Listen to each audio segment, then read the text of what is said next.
Samsung ফোনে আপনারা কিভাবে ওয়াইফাই এবং হটস্পট একসাথে অন করবেন, মানে ওয়াইফাই শেয়ার কিভাবে করবেন, আজকের এই ভিডিওতে আমি আপনাদেরকে দেখাবো।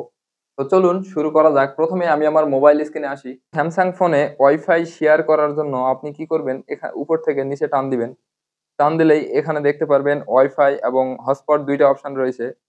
আপনি যদি ওয়াইফাই অন করেন তাহলে হটস্পট অন করলে দেখবেন ওয়াইফাই অফ হয়ে যায়, কিন্তু আমার ফোনে দেখেন ওয়াইফাই এবং হটস্পট দুইটাই অন হচ্ছে।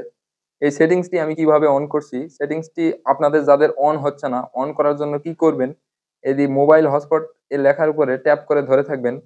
ট্যাপ করে ধরে থাকলে আপনাদের কিন্তু এরকম একটি পেজে নিয়ে চলে আসবে। তো আপনি কি করবেন, এখানে দেখতে পারবেন কনফিগার নামে একটি অপশন, এর উপরে ক্লিক করে দিবেন। এর উপরে ক্লিক করে দিলেই এখানে দেখতে পারবেন অ্যাডভান্স নামে একটি অপশন পেয়ে যাবেন, এর উপরে ক্লিক করে দিবেন।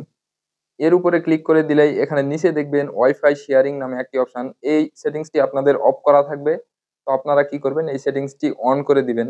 অন করে দেওয়ার পরে এই সেটিং সেভ করে দিবেন। সেভ করে দিলেই আপনি আপনার ফোনের ওয়াইফাই হটস্পটের মাধ্যমে শেয়ার করতে পারবেন। দেখেন আমার ওয়াইফাই এবং হটস্পট ২ টাই একসাথে চালু হচ্ছে।